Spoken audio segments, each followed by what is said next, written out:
Petro. Good morning. In fact, this was lecture prepared by my colleague, Associate Professor Vladimír Žďára, but at the end he was not able to come due to personal reasons. So he sends his apologies, and I will try to deliver his message. When I was looking at the schedule of this morning, we were talking monuments and historical heritage. Well, my topic is a bit in contrast to that. Whilst it was mentioned in the first lecture that we try to avoid the compromising of the look of the historical monuments in these socialistic monuments, we are a bit opposite their situation. We are striving to change the look of the building stock from this time. Anyway, the building stock of the panel block buildings has rapidly increased in 60s, 70s, and 80s. It was a result of changes in the society and the socialistic era in the Czech Republic. There was a huge demand for cheap flats for the workers in the factories, etc. Perhaps here was similar situation. Anyway, this kind of construction started in 1957, and today we have 1.4 million of flat units in these panel blocks buildings. So almost 1/3 of our nation lives in such buildings, which are not historical yet, and we will see what will be the future. Here you can see some examples how it look at usual suburb 20 years ago in the Czech Republic, and it changes slowly. Now after 20 years, like 40% of such buildings are already renovated. We are now facing the challenges of new renovation, because some thermal insulations that have been made 20 years ago without any further experience in poor conditions are due to another renovation. So this is one of the challenges we have today.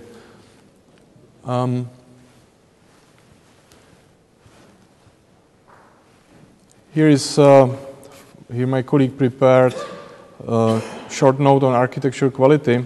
Despite the outside look of the panel buildings from the socialistic era, there was still some logic behind, and the layouts of the flats, etc., were quite logical and quite well made. So if you apply some kind of energy measures, you renovate the core. The installation cores of the flats, it's still quite good living. And in contrast to that, he put here the photos of the current construction that we are facing now, the rapid developments on the suburbs of Prague. So sometimes people prefer the living in the older buildings, just renovated buildings, than moving to these new developments that have sometimes crazy architecture, etc. But perhaps they will become monuments. I'm scared this will become monument in 100 years. The design lifespan of these buildings that were made by the state-owned research institute, or designed in the state-owned research institute during the socialistic era, was 80 years. But there were some issues with the poor quality of construction, etc. So the lifespan is sometimes lower, and it's due for complete renovation after 50 years now. But anyway, we do not follow the same path that is happening somewhere in Eastern Germany. They are dismounting some blocks of these flats and demolishing many of them we still cannot afford that. Our economical conditions are a little bit different, so we are trying to do our best to renovate this building stock. So, as I mentioned, we have 1.4 million flats in such buildings, and the total value of these flats is equal to 66% of our GDP. And the renovation costs are still much lower than if we compare it to the new construction, so it's still worth trying to renovate. Here is a short overview of thermotechnical defects of panel buildings. So these are typical challenges that we are facing when renovating this kind of buildings. And this is a short reminder about the development of the requirements on new structures. So in 60s, the U values were somewhere 4 times higher than there is the requirement of regulation now, and the average consumption of energy demand of such building is between 140 to 250 kilowatt hours per square meter a year, and by well-designed renovation we can decrease it by 60 or 70, even 70%. This is just the actual state of the building. Is G level. We have implemented EPBD and energy labeling. So this is just a reminder where the potential for improvement in energy is.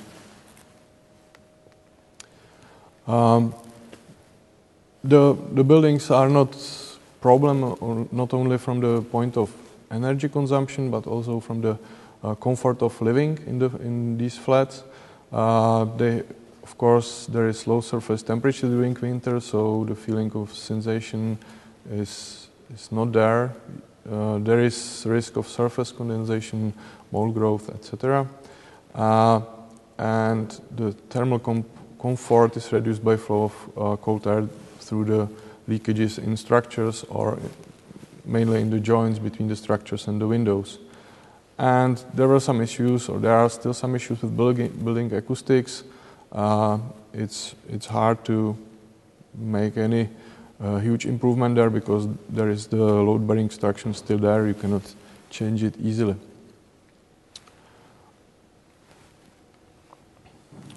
When you look at these defects, you can see a typical joint of old double window and the structure. So you would see the condensation inside, here around the windows or in the corners. You would see leaking joints of panels, so you will have, during some heavy rains, you would have probably wet all these parts, and the windows leak. Here you can see the waterproofing, damages of waterproofing, and this is typical shot by infrared camera of the typical panel flat building.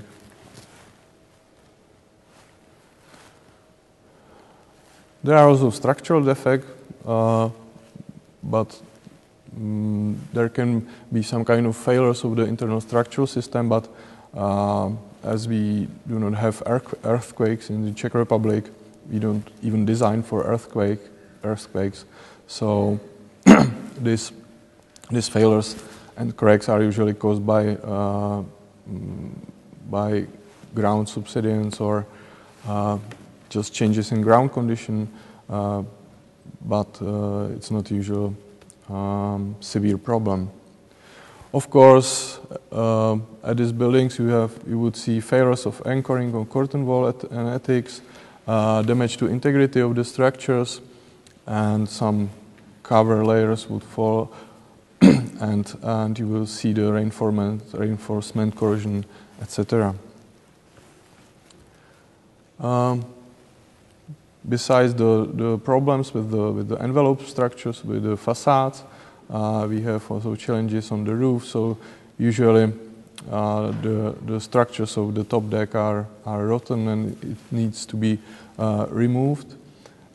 Sometimes it's leaking. It's result of poor manufacturing during the socialistic era, and the thermal insulation is malfunctioning sometimes. There can be some various kinds of defects of panel joints and also of railings and balconies. But I would proceed further. Here is an overview of typical measures of energy renovations. So, when renovating the envelope, the facades of the buildings, we first repair the structural defect, then we add thermal insulation. It's usually a contact system. Then we insulate the basement walls and renovate the related structures. On the roofs, we usually need to repair all the structural defects, as I mentioned, and we put additional thermal insulation, and the waterproofing is usually completely remade. And of course, you need to also remade the attics and the extensions of the roofs. And we try to eliminate the thermal bridges at loggias and balconies. Then we exchange the windows, replace the doors and windows. Then the fills between windows are sometimes removed, sometimes rebuilt, sometimes it is part of the window system. And what is important, it is very needed to look at the ventilation system. And of course, when you change the envelope, the heat losses of the building, you need to tune the heating. You need to install the thermal regulation valves and balance the whole heating system. Otherwise, you would see problem in the technical rooms. It could malfunction, which is now very much discussed issue in the Czech Republic is the ventilation of living spaces, because when we replace these windows by these plastic windows, very tight windows, the natural ventilation which was there before is missing now, and you can see similar problems as in the old structures, but the cause is that you don't have the needed ventilation rates. At the same moment, you have issues with CO2 concentrations, and you can feel the sick building syndrome on your own. This is one example of renovation of a huge block of panel buildings. And here's now following the part on motivation for energy renovations. These are the things like sticks and carrot. We have since 90s we have compulsory energy audits of buildings in the Czech Republic. So all the owners of buildings above 1,000 square meters already have recipe, have the feasibility study of what needs to be done. So they are just waiting to have available funds for the investment. We have also the compulsory energy labeling, as mentioned, and these are the panels, the programs, as Jan described more in detail. The Green Light for Savings program, the 1 billion euro which was mentioned here, is not from the European money, but it comes from selling of our carbon dioxide permits, the carbon offsets to Japan. So because the Kyoto Protocol takes as base level 1990, in 1990, and that was the year when the Czech Republic was still a heavy industrial country. But we changed the industry. We have now light industry, and we reduced the emissions significantly to that state. So we have free carbon offsets, and we sold them to Japan. And the condition was that this money will be used for energy efficient measures. We have in the Czech Republic, when you look at the typical investor or the owner of such buildings, these are post-collective forms of ownership. So usually it's association of owners of the privatized building or cooperative owners, and this has it is not very good to talk to many people, to the association of owners. It's quite challenging to make them willing to apply such changes in energy saving measures. The funds, besides the state subsidies, are the long-term loans, and usually these associations or cooperations have regular payments to repair fund, so they are saving some money for future renovations. If you look only on payback of the energy saving measures, the payback times are not so optimistic when you look at the usual paybacks in industry, in other industries. But anyway, there are other motivations to go for the complete renovation of such buildings.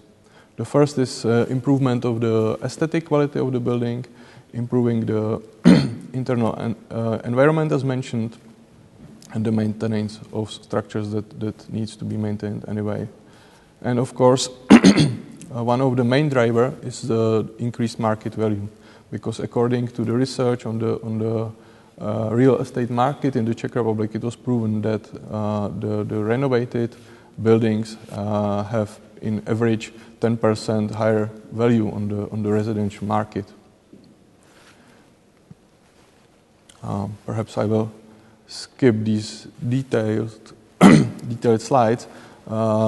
Anyway, there are challenges with project documentations, with selection of consultants, because usually the owners of the buildings are do it only once and first time. So there can be some pushes from the various contractors, etc. So it's really needed to have a skilled and independent consultant.